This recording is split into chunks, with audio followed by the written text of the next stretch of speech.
Olá pessoal, vamos continuar então o vídeo de ontem, porque uma coisa é certa, né? A revolta do demônio contra Deus, que arrastou com ele vários outros demônios, não pode ser a nossa. Porque muitas vezes a revolta de um homem aqui também arrasta vários outros homens com ele. Então, o que aconteceu lá na batalha contra os anjos, os espíritos que se decidiram, né, a não aderir ao bem, que é Deus, ao bem supremo, então por isso são maus, né? O mal é a ausência do bem, as trevas são a ausência da luz, não é uma criação de Deus. Então, na verdade, escolhem esse resultado, mas isso quer nos alertar. E é por isso que eu faço questão de ler isso nesse tempo pascal, como disse ontem no início do vídeo, porque eles vão, o que eles sentiram, o que eles vivenciaram diante de Deus, né? A ausência que eles sofreram depois de se revoltarem, se rebelarem contra a vontade de Deus, e aí está todo o pecado, é quando a gente se revolta contra a vontade de Deus. O ensinamento da igreja de todos os santos é que a vontade de Deus seja sempre a nossa, e não a nossa impor a Deus. Por isso, porque esse movimento deles vai refletir exatamente da mesma forma nos movimentos que os homens fazem aqui na Terra contra Deus. Por quê? Porque a influência deles, né? Então, o que eles fizeram, eles refletiram desde lá do pecado de Adão e Eva na vida humana, como uma forma de continuar, né, dizendo não a Deus, né? Fazendo com que cresça o reino que ele quer também, né? Óbvio que ele vai ser exterminado, mas ele está sendo exterminado, ele sabe que vai ser exterminado, no entanto, ele vamos dizer, aí é um mistério, né? Um mistério que nós não temos como desvendar, mas ele vai arrastando aí um sem número de pessoas. Por quê? Porque nós, batizados, somos o quê? Templo do Espírito de Deus, né? Então, arrastando a nós, ele está fazendo mal a quem? Então, a gente tem que meditar mesmo, a gente tem que trazer isso para a nossa vida cotidiana, como algo muito natural, né? Porque realmente essa história vem da nossa natureza humana, decaída pelo pecado.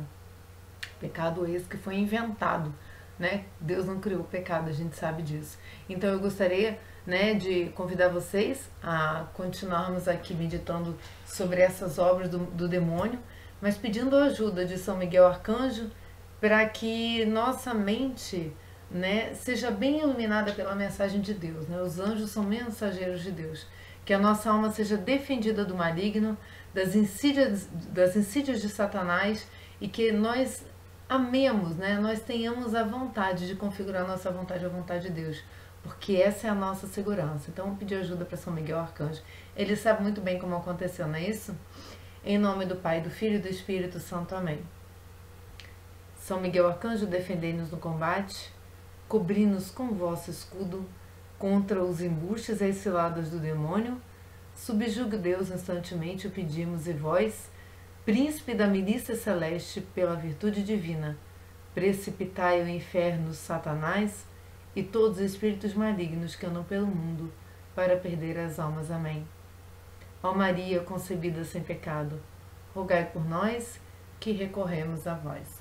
Em nome do Pai, do Filho e do Espírito Santo. Amém. Dando continuidade, então, a gente agora já tem um raciocínio de por que ele se revoltou, por que ele se voltou à tentação, né? Que ele mesmo criou, do naturalismo, que é a tentação de voltar-se para si, e por que na Terra a gente vive isso hoje com mais exatidão do que nunca, né?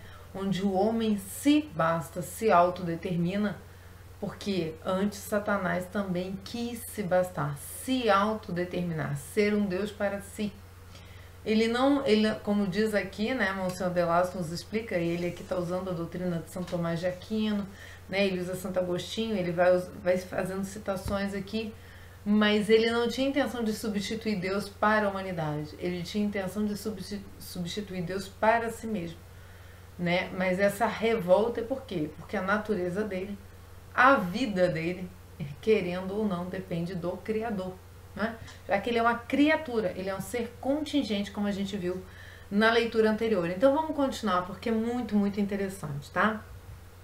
Então aqui ele vai fazer uma distinção entre os graus vamos dizer, de intimidade com Deus, né? os graus em que eu vou aferindo essa fonte divina mais próxima ou mais distante. E o que aconteceu com Lúcifer nesse processo? Vemos na parte mais baixa da criação as criaturas que apenas têm existência, né? A gente pode dizer as pedras minerais, né? Acima delas, as que participam em graus diversos da energia vital. Acho que aqui a gente pode colocar todos os vegetais, né? Toda a parte da flora, né? Depois os animais racionais e no cimo as puras inteligências, que são esses anjos. Sabemos por nossa própria experiência que os seres inferiores estão na dependência dos superiores. Como que a gente sabe isso? Aí ele vem e cita o Gênesis. Deus disse ao criar o homem que ele domine sobre os peixes do mar, as aves do céu, os animais domésticos e toda a terra. E nós exercemos esse domínio. Esse domínio é muito claro. O homem domina tudo que está abaixo dele. Domina mesmo. Ele pode até destruir. Não é? É o que a igreja tem lutado para conscientizar, de que a gente tem que ter um domínio útil e amoroso. Por quê? Porque a criação é a expressão do amor de Deus. Por mais que muitas vezes nos prejudique, a gente está aí com vírus, né? Mas isso tudo tem uma perspectiva do quê? De respeito, né? Não é respeitar o vírus, Deus me livre, não é isso. O vírus a gente tem que exterminar mesmo. Mas eu digo a criação como um todo, né? Ela está aqui para quê? Para manter a nossa vida. Nós nos alimentamos, nós vivemos e somos também através da natureza criada. Então, guardadas as proporções, dá-se o mesmo no céu. Essa hierarquia que existe aqui também existe no céu.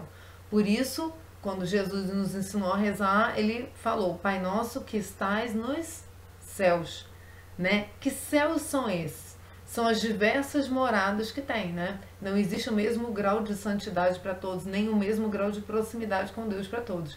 Mas é óbvio que o menor grau de contato, ou que seja, né, a forma que seja, que nós não conseguimos nem imaginar, nos de São Paulo, né? Não conseguimos nem imaginar o que Deus preparou para nós. Mas a menor forma de contato, ela é plena, né? Porque ali você encontra a plenitude. Você não vai achar que tem alguém acima de você. Não, esse pensamento é humano, tá? Mas existem os graus, sim. Existem a forma como Deus, como é que ele organizou, né? Como ele organizou a vida, que vem da força vital dele mesmo Deus. Então ele expandiu isso, né, numa forma hierárquica, né? Então vamos lá. Entre os puros espíritos não há somente diferenças de graus na semelhança com o ser divino, na participação da sua perfeição. Seres puros, os puros espíritos a gente sempre tem que guardar, que são os anjos, tá? Há também comércio entre os seres superiores e os inferiores, aqueles dando a esses. Ou seja, os superiores têm uma missão, e a gente pode até fazer, né, um paralelo com o que Cristo vem ensinar, né? O maior seja o menor. O que é isso aqui no céu? Toda vez que a gente falar de céu, a gente tem que inverter a lógica humana. Os superiores no céu são os inferiores, são os menores, né? Os superiores no céu, então, são aqueles que têm contato com a caridade divina, né? Quanto mais caridoso, maior você é para Deus. Quanto menor, quanto mais humilde você for, maior você é para Deus. Senão, Cristo não veio nos trazer exatamente essa noção. Ele veio assim, como o mais humilde dos seres humanos, despojado de qualquer prestígio, para nos mostrar o quê? Que é uma causa social? Não, meus irmãos. Cristo é transcendental, né? Cristo é o Espírito puríssimo de Deus, né? Cristo é o homem, mas Cristo é Deus. Então, ele não veio nos trazer um plano meramente humano, em que aqui é uma hierarquia a ser respeitada, não é isso. Ele vem mostrar quem é o maior. E esse comércio que ele está falando aqui é o seguinte: os superiores estão sempre trazendo algo de grande para os inferiores, né? Estão sempre dando de si, como Cristo deu de si. Então, o nosso parâmetro ao ler isso sempre é Cristo, não os homens, tá? Senão a gente faz um pensamento inverso e começa a achar que o reino de Deus é algo que está muito ligado ao nosso raciocínio humano. Não. Nem a gente consegue imaginar perfeitamente. Mas aqui tem uma boa noção. Há também comércio, né? Como diz, né? Esse comércio é uma troca, na verdade, né? Que ele está querendo dizer. É o que explica numa linguagem sublime São Denis, o Areopagita, ou pelo menos o autor dos tratados que lhe são atribuídos. Então aqui ele vai começar a citar São Denis, e é muito interessante. Essa primeira citação diz assim, olha: nessa efusão, aspas, nessa efusão liberal da natureza divina, diz ele, sobre todas as criaturas, uma parte mais importante cabe às ordens da hierarquia celeste, porque, num comércio mais imediato e mais direto, a divindade deixa extravasar nelas mais puramente e mais eficazmente o esplendor da sua glória. Então, existe um grau de difusão desse esplendor da glória, isso que ele está dizendo, né? Existe uma parte mais importante que cabe às ordens da hierarquia celeste. Ora, em toda a constituição hierárquica, dos graus de perfeição resultam os graus de subordinação. A gente consegue fazer um paralelo disso na obra de Santa Teresa d'Ávila, né? Do castelo interior, das moradas. Se eu sou uma pessoa que busco a santidade, quer dizer que eu vou alcançar? Não, não quer dizer que eu vou alcançar. Mas eu não posso comparar no céu um santo de 7ª morada, e Santa Teresa explica muito bem isso, né, no livro dela, com um santo que morreu santo, mas de 3ª, 4ª morada, entendem? Então esse grau de santidade é o grau da perfeição desses seres, né? É o grau, vamos dizer, eu acho até que isso tem a ver com a resposta que eles deram lá no primeiro vídeo que nós fizemos de ontem, com aquela resposta mais imediata da amizade com Deus.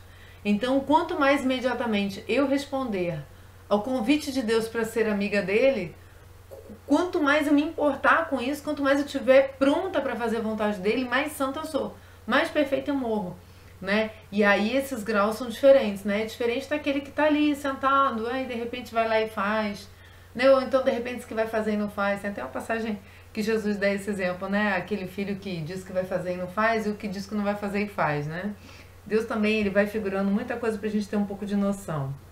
Então, a última ordem do exército angélico é elevada a Deus pelas augustas potestades dos graus mais sublimes, né?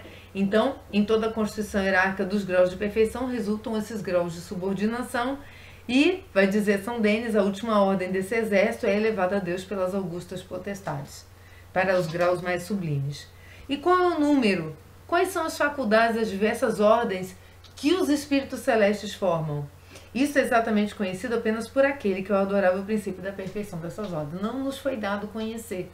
Não podemos supor esse tipo de coisa, né? Então aqui o que a gente entende? Que a igreja revela, né, esse ensinamento de Deus através do Espírito Santo pelos seus santos. Olha aqui São Denis falando, né? A gente ouve em vários santos, Santa Teresa d'Ávila também fala da forma como o demônio age, também fala da forma, eles também têm experiências com os anjos, então a gente consegue extrair desses ensinamentos da igreja todo esse raciocínio. Então, esse raciocínio não é algo que foi criado do nada, peraí, deixa eu sentar e escrever sobre os anjos, não.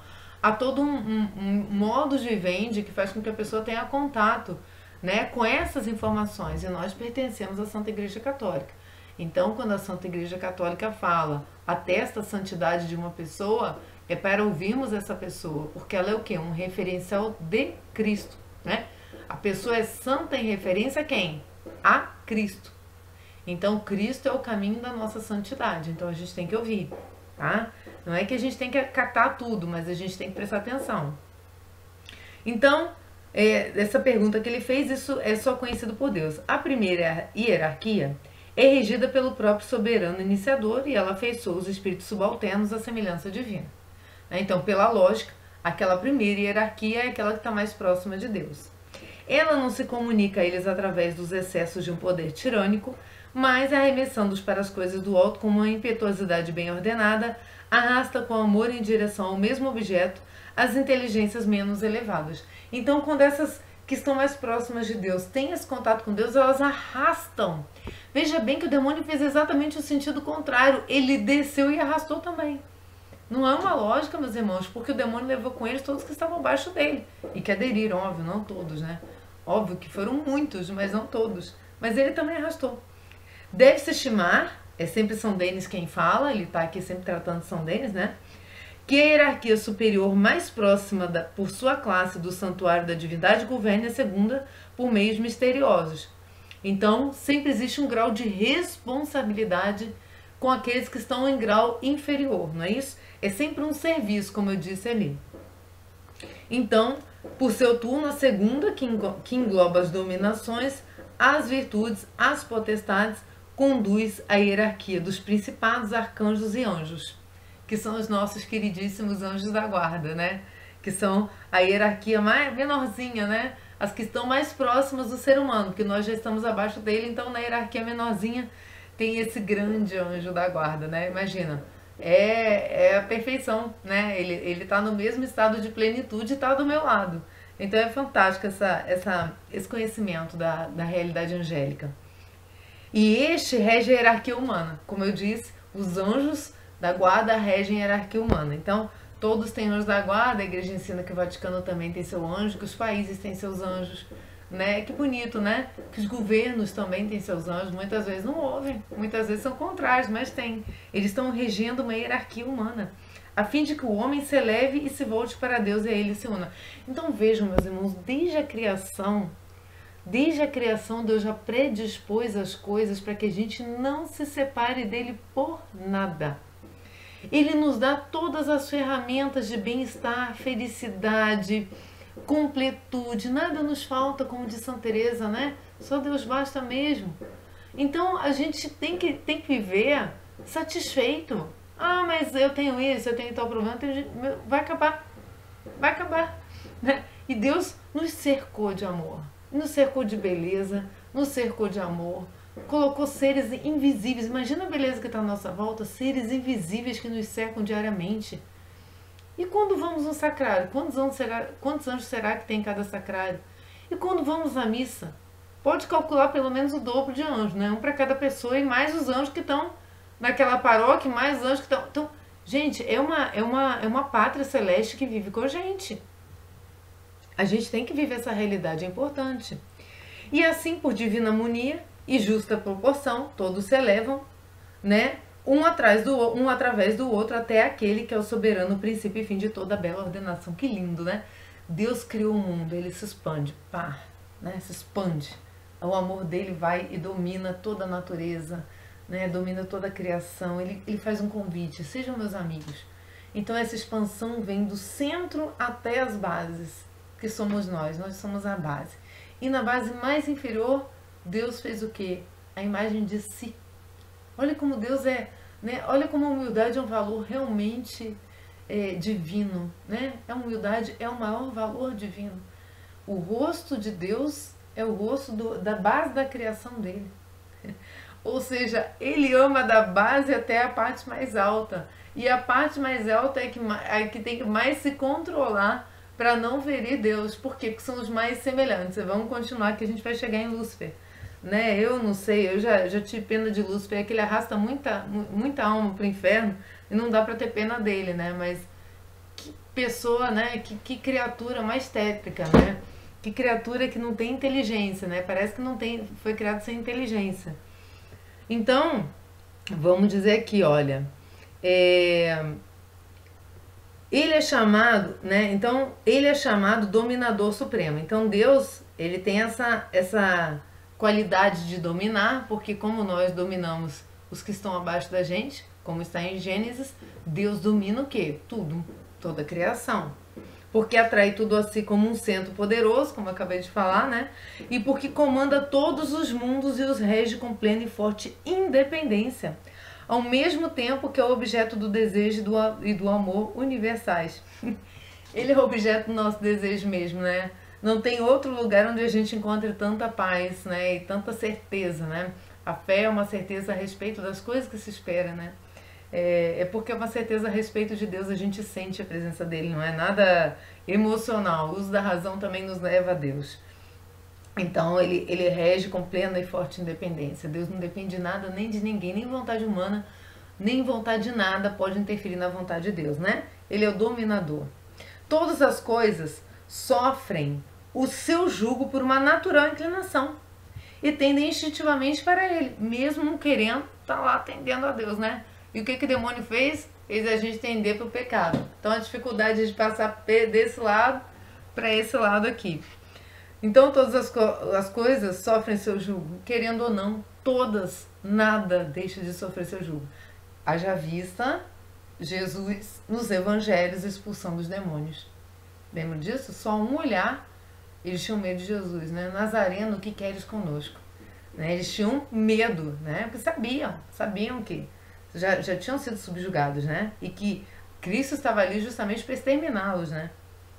Então, tendentivamente atraídas pelos encantos poderosos do seu indômito e suave amor.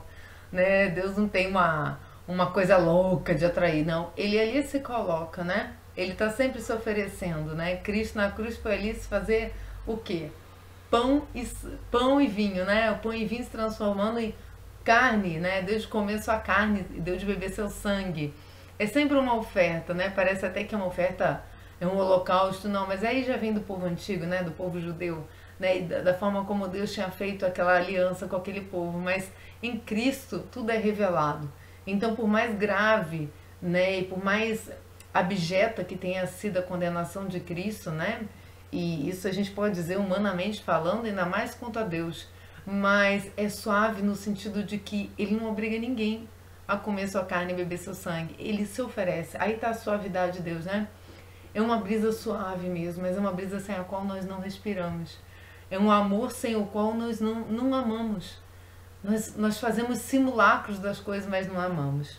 Então, constitui, pois, lei da natureza universal que entre as criaturas existe uma hierarquia baseada na desigualdade. Olha só, existe uma hierarquia baseada na desigualdade. Então, esse conceito de igualdade não é cristão.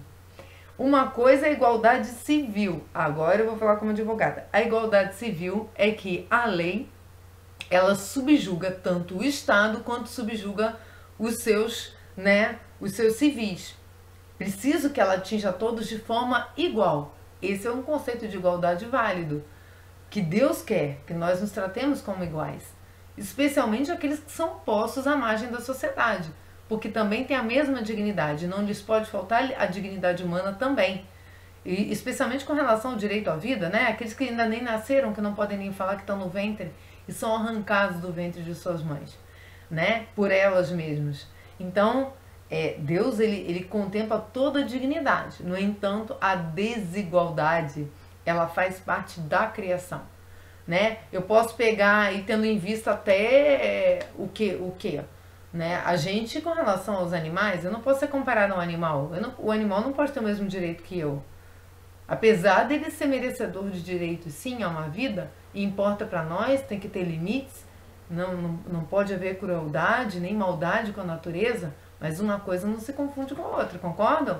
Não dá para confundir as duas coisas. Então, baseada na desigualdade da participação que elas têm na perfeição suprema, na superioridade ou na inferioridade da natureza que eles tocam. Então é essa desigualdade que existe. E essa desigualdade vai permanecer no céu. Quando formos para o céu, não seremos todos iguais, não. Isso é bem lógico. Por quê? Porque teremos qual o grau que teremos atingido aqui de santidade. O que é a santidade? É a perfeição. É a configuração com Deus. Como que se atinge a perfeição? Impossível por mãos humanas. A gente sabe. O ser humano é falho, é impossível, mas a graça nos visita. A graça, a prática, o amor crescente a Deus na caridade. É isso que vai nos tornando perfeitos. Os seres de uma natureza inferior, de uma perfeição menor, olha aí, ó, estão subordinados àqueles que são de uma natureza superior. Os anjos de uma classe mais elevada exercem, pois, sobre os que estão abaixo deles aquilo que Santo Tomás denomina prelácio, né? Uma prelazia, né? Uma supremacia de autoridade e de poder, né? Então, é uma autoridade diferente da autoridade humana. Eu repito aqui, né? Não temos que olhar o céu como um lugar, como a mãe de Tiago e João, né? Salvo engano, eram primos de Jesus? Salvo engano. Faz com que meus filhos sentem uma à direita e uma à esquerda. Não existe, né? Como diz o Cristo, respondeu muito bem, né? Isso cabe a Deus, cabe ao meu Pai que está nos céus. E o padre Paulo Ricardo, quando ele dá o curso de São José, ele diz, esse lugar é de, Jesus, de Maria e de José. E é fato que seja, né? São os mais altos seres humanos que tem. Então, ele logo após ele diz, mas quem quiser ser o maior no reino do céu, seja o menor entre vós, seja aquele que serve. Então, essa proporção de superioridade está relacionada à perfeição, e a caridade é o vínculo da perfeição, entendem? Então pensem nisso, pensem por que o demônio não quis se submeter, né? A soberba é que faz com que nós não queiramos nos submeter a Deus, e de boa vontade, como diz São Paulo, ao próximo, né? Ao próximo, rezar pelo próximo, né? Nos sacrificarmos, nos penitenciarmos, oferecemos momentos de oração que não vão nos trazer nada, vão trazer o próximo, não vão nos trazer nada. Deus não faz a gente dar nada que não reflita na nossa própria vida, mas eu digo que não seja só no meu próprio interesse, né? Sair de si, como eu disse no vídeo anterior. Mas vamos continuar aqui. Essa prelazia, como diz São Tomás, né? Essa prelazia de anjos de uma classe mais elevada, em toda a hierarquia dos seres, aos mais sublimes de todos os anjos, aquele que havia recebido o nome de Lúcifer, de porta-voz, desculpa gente, essa prelazia pertencia a Lúcifer, tá? Então esse nível de perfeição, tá? Pertencia a Lúcifer, que era o quê? Havia recebido o nome de Lúcifer, de porta-luz. Olha só, né? A semelhança dele com a luz divina, né? Cristo não diz eu sou a luz do mundo? Quando ele se revoltou, ele quis ser o quê? A luz. Olha o iluminismo. Olha aí os maçons, né? Que tiveram uma vertente agressiva contra a igreja nos Illuminati, né? Monsenhor Delano cita muito bem, inclusive, nomes, a forma como eram chamados, codinomes, nomes reais e nota de rodapé com citações em assembleia deles, né? Porque eram deputados, porque eram pessoas que constituíam as assembleias do povo, falavam pelo povo. Olha a perversão disso. Lúcifer era porta-luz em razão do papel que lhe estava destinado no céu e que o Areopagita, né, São Denis, que a gente está falando, explica assim, aspas, toda graça excelente, todo dom perfeito vem do alto. Todo dom perfeito vem do alto. Aí a gente pode pegar a imagem de Nossa Senhora das Graças, né? Por quê? Porque ela diz que as graças, os raios de luz passam sobre ela, né? Então, estavam destinados por que Nossa Senhora é destinatária das graças? Porque ela trouxe no seu ventre, através do seu sim, a nossa graça maior que é Cristo. É só por isso. Nossa Senhora é o que é na perspectiva de Cristo, né? E aí ela ganha o status de corredentora, porque foi através do sim de Maria que as graças nos visitam em abundância, não é isso? Eu vim para que tenham vida e vida em abundância. Então Nossa Senhora é dispensadora de graça, sim. E olha bem, Lúcifer tinha essa função. Toda graça excelente, todo dom perfeito vem do alto e desce do Pai das luzes. Ele é uma fonte fecunda e um imenso transbordamento das luzes que cumula com sua plenitude todos os espíritos. Todos os espíritos. Todos nós temos a luz, né? É por isso que no batismo seguramos o quê? A vela. Nós somos introduzidos nessa luz, nós captamos dessa luz para nós. Nós trazemos essa luz para a nossa alma, para o nosso interior, para a nossa mente, para o nosso corpo, para a nossa ligação com Deus, para o nosso espírito. Essa luz nos visita em tudo. A matéria também é visitada pela luz. Não tem essas pessoas que são tão de Deus, que dizem, nossa, eu vejo uma luz em você. É a luz de Cristo. Então tá aqui, olha, Lúcifer, colocado no primeiro lugar, recebia, pois, as primeiras ondas desse raio de luz e de vida que corre de Deus, e elas se espalhavam dele para as esferas inferiores. Olha a responsabilidade, olha o tamanho da besteira, para usar uma palavra boazinha, da besteira que ele fez. Daí seu nome Lúcifer, transmissor da luz. Ele quis conservar a prelazia que o tornava tão glorioso e foi para mantê-la na sua posse que ele travou a batalha. Então eu quero a luz para mim, não é? Essa luz faz parte da minha natureza. Se eu tiver essa luz, eu serei o quê? Como Deus, né? Ele refletia tanto a luz de Deus que ele quis retê-la.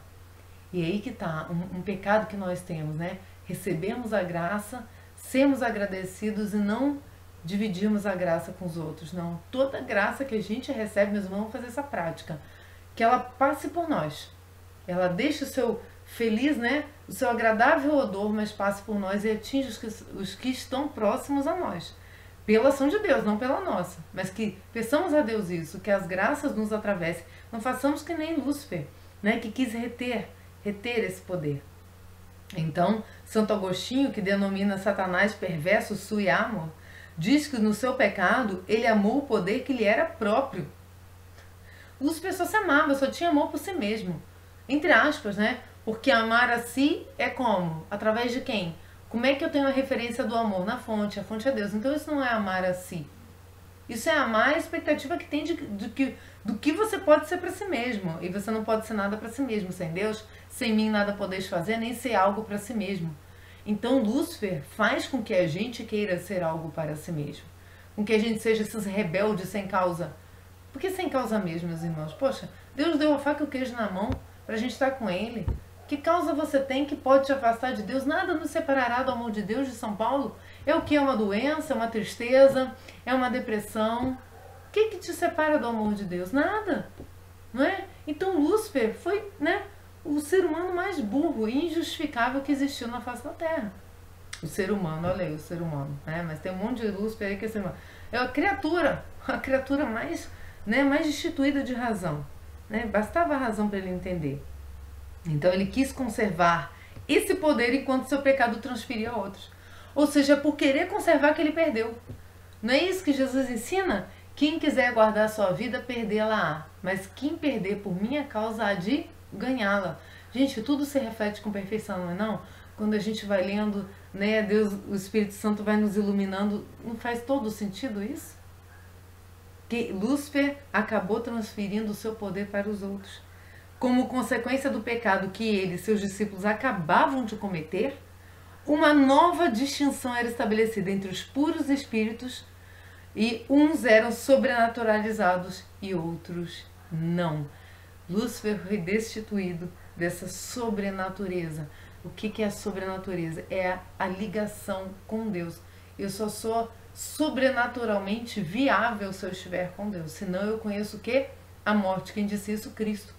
Né? Quem estiver comigo não morrerá, mas viverá eternamente. E quem não estiver com ele? Aí você faz a frase ao contrário. Tá? Então, como consequência do pecado, eles acabavam, né, de cometer uma nova distinção. Dividiram entre o sobrenatural e o natural. Por isso, naturalismo. Aí vai dizer, ora, o sobrenatural fazia com que os primeiros entrassem numa região inacessível aos segundos. Não é isso que a gente tem visto aí para trás? Conferir-lhes uma dignidade e prerrogativas que os outros não podiam mais alcançar. As graças a gente só consegue dispersar se estamos em união com Deus. Nós não temos isso na nossa mão para dar, entendem? A gente só consegue dar algo se Deus nos visita. Se a gente se une a Ele. Se a gente tem uma alma limpa. E se a gente é humilde. Se a gente obedece. Não é? Quantas vezes Deus disse a Salomão, no tempo de Salomão, que se você for fiel, obedecer minhas ordens, o povo obedecer minhas ordens, eu confirmarei esse templo e manterei esse templo. Né? Que Salomão que construiu o templo. Depois a gente vai chegar nessa ideia, né? Do Hiram, do pedreiro que construiu o templo maçônico, né? Da onde vem a maçonaria, que maçonaria quer dizer pedreiro, mas depois a gente chega nesse ponto. Mas essas graças todas só vêm quando nos conservamos unidos a Ele. E Salomão recebeu essa ordem também. E Salomão foi premiado com graças, assim, terrenas e sobrenaturais, não é isso? Então, mas isso faz parte de um outro raciocínio, mas está diretamente ligado a isso, porque, como eu disse, a gente tem que sempre ficar ligando o plano transcendental com o plano terreno, senão de nada vale. Eu vivo uma vida quando eu entro na igreja, quando saio da igreja sou outra pessoa. De nada vale isso. E essa é uma mania, né? É uma mania e uma tentação que muitos têm. Muitos católicos têm essa mania. Então, o sobrenatural fazia com que os primeiros entrassem numa região inacessível aos segundos. Temos a prova disso no louvor que a Santa Igreja faz a uma criatura humana. Aí que vem, olha a beleza. Mas extraordinariamente, ou seja, fora da ordem, extraordinária, sobrenaturalizada a humanidade do homem-deus. Essa aí que o Lúcifer recusou, né? Ver em Deus um ser humano, como eu disse no início desse vídeo, né? Ademais, sabemos que a Santíssima Virgem, a Mãe de Cristo, foi coroada Rainha dos Anjos, aí dobrou, né? Aí o bicho pegou mesmo. Literalmente o bicho pegou. Né? Ela vai ferir a cabeça da serpente, a serpente vai ferir o quê? O calcanhar. E aí naquele vídeo que eu botei para vocês no link de ontem, que eu quero muito que vocês ouçam, né, sobre os apóstolos dos últimos tempos, vai dizer que o calcanhar é a parte mais humilde do corpo, né? A que a gente pisa o dia inteiro, né? O Padre Paulo Ricardo ensina essa teologia, Mas ele diz, né, que essa parte do calcanhar é uma parte humilde, e que essa parte humilde somos nós, filhos de Maria, né, aqueles que são consagrados a Maria, que por isso o Lúcifer fere a gente, busca ferir a gente com mais força, né? Então, Lúcifer, vendo isso, ainda assim quis manter e afirmar a supremacia que a excelência da sua natureza lhe dava sobre os outros anjos. Ou seja, ele insistiu no erro, né? Diz que errar é humano, insistir no erro é burrice. No caso de Lúcifer, errar não é humano. Errar é impossível, né? Ele só errou porque ele usou mal a liberdade dele. Então seria impossível ele errar estando com Deus, né? Por quê? Porque ele não é humano. Então errar também não é humano. Eu também não gosto dessa frase. Errar faz parte do ser humano, mas Deus não nos conferiu uma natureza humana para que ficássemos errando. Concorda? Então essa também é uma desculpinha, né? Eu erro porque errar é humano. Não, se você sabe todo o caminho, você erra porque você tem vontade própria, né? E não é porque você é um ser humano, né? Enfim, são duas coisas que eu não gosto. Até tem um texto num blog antigo que eu tinha, que era um texto que eu falava sobre isso. De repente um dia eu me animo de ler aqui pra vocês. Enfim, vai dizer que ele mesmo assim manteve esse erro. Estes resistiram. E o grito quis ut Deus, quis ut Deus, né? Exprime bem o gênero dessa resistência, né? Quem como Deus? Ele põe em relevo uma oposição fundamental às sugestões naturalistas que Satanás espalhava nas fileiras das milícias celestes para conservar o domínio sobre seus irmãos. Então ele espalhou essa tendência, né? Ah, então se você é um anjo, então você também tem esse poder, né? Você tem um poder que vem de Deus, então seja autossuficiente. Então vai dizer que quem é como Deus? Responderam estes. Os que não aderiram responderam assim: quem é como Deus, né? Quem é você para querer nos chamar? É uma resposta inteligente, né? Se Eva tivesse dado essa resposta lá, dizendo assim: ah, não, Deus não falou isso para que você tivesse a vida, não. Ele falou isso que se você provasse, você seria como Deus. Aí Eva poderia ter dito, né? Quem é como Deus? Eu não quero ser como Deus. Mas a curiosidade dela, né? Aquela vaidade humana de sempre querer mais do que lhe é dado, a falta de humildade, a soberba, né? O orgulho, fez com que ela tanto provasse quanto oferecesse a Adão, que foi outro, né? Outro bobão, né? Que foi fazer a mesma coisa. Então, na verdade, esse questionamento dos anjos tem que ser o nosso. Toda vez que vier nos visitar uma doutrina estranha ao que Cristo nos ensinou, a gente fala: quem como Deus? Quem é você, querido? Né? Quem é você para querer substituir Deus na minha vida? Como diz São Francisco, se algo rouba a sua paz, é porque ocupou o lugar de Deus. São Francisco tem essa frase, eu gosto muito dele. Presta atenção, se algo roubou a sua paz, é porque ocupou o lugar de Deus. Não deixe que ninguém ocupe o lugar de Deus na sua vida. Quem pode pretender bastar a si mesmo, substituir por si mesmo, encontrar em si mesmo seu fim último? Você pode encontrar em você mesmo seu fim último? Pode? Você tem esse poder? E de outro lado, quem pode ser superior à criatura que Deus elevou a uma participação na sua natureza divina? Quem? Não tem ninguém.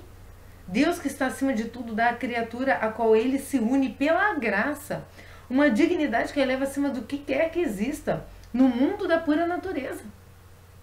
Quando ele se fez homem, ele simplesmente elevou nossa natureza, acabou. Vocês não são só mais esses seres, né? No último grau, os anjos nos servem porque Cristo se fez homem. Então eles veem em nós o Cristo. É o que nós temos que ver no próximo, o Cristo. Ou o Cristo sofredor, né? Sofre porque aquela alma não consegue se converter. Temos que alimentar a caridade pelos inimigos. Rezai por aqueles que vos perseguem. Amai os vossos inimigos. Tá fácil hoje isso? Tá difícil, né, meus irmãos? Tá complicado. As pretensões de Lúcifer e dos seus foram assim repelidas. Essa pergunta, né, porque não é um debate com o demônio. Quando o demônio vem nos tentar, nos ensina os santos que não temos que entrar em debate. Ou a gente foge ou responde assim: quem é como Deus? Usa as palavras do Evangelho, como é Cristo na tentação do deserto. Aí a gente já vai chegar nessa leitura em mais uns vídeos pra frente, tá? Então, elas foram repelidas, pretensões de Lúcifer. Ele, o príncipe dos arcanjos, tornou-se, por seu orgulho, subordinado daquele dentre os anjos bons, que é o último na ordem na ordem da natureza, ou seja, o meu anjo da guarda subordina Lúcifer. Meus irmãos, a gente reza a oração do anjo todo dia, vocês rezam? O anjo da guarda tem esse poder. Diga para ele todo dia, repele, em nome de Jesus, Lúcifer aqui da minha volta, os demônios, as tentações, que Jesus venha me livrar das tentações. Reza o anjo da guarda, sempre me rege, guarda, governa e ilumina. Por quê? Porque eles, os anjos, recebem de Deus essa missão. Eles têm esse poder. Deus quis que eles tivessem esse poder. Deus quis que nessa escala de hierarquia eles estivessem a nosso serviço. Que beleza quando você vai na Eucaristia. Imagina o anjo vendo Cristo, corpo, sangue, alma e divindade dentro de você. Eu sempre pensei isso, né? Quando a gente peca mortalmente, o nosso anjo deve ficar seco, né? Como no deserto, porque não encontra Cristo na gente, né? E quando a gente está em estado de graça, a alegria que tem um anjo. Eu acredito que quando nós comungamos, os anjos se ajoelham diante de nós. Não acredito não, eu tenho certeza que eles se ajoelham, se prostram. Por quê? Porque Cristo está em nós. Nem os anjos têm essa alegria que nós temos de comungar corpo, sangue, alma e divindade de Jesus Cristo.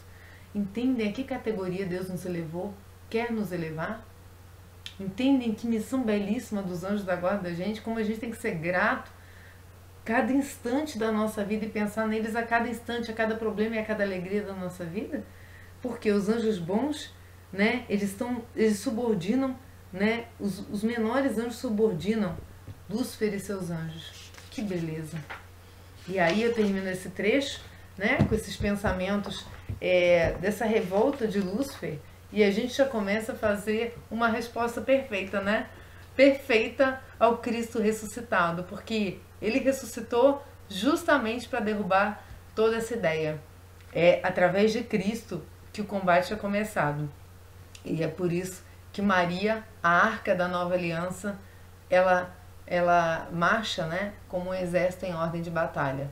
Por quê? Porque ela é extremamente humilde. Então se consagre a Maria, quem tiver esse chamado, não percam tempo, leiam o Tratado da Verdadeira Devoção e se consagrem a Nossa Senhora. Se consagrem a Cristo através de Nossa Senhora. Tá? Porque não tem erro, não tem erro. Não é mágico, como diz o Padre Paulo Ricardo, mas é sobrenatural. É sobrenatural. Fiquem com Deus até o próximo vídeo amanhã. Vamos continuar seguindo esse nosso raciocínio, tá bom? Até mais. Salve Maria Santíssima.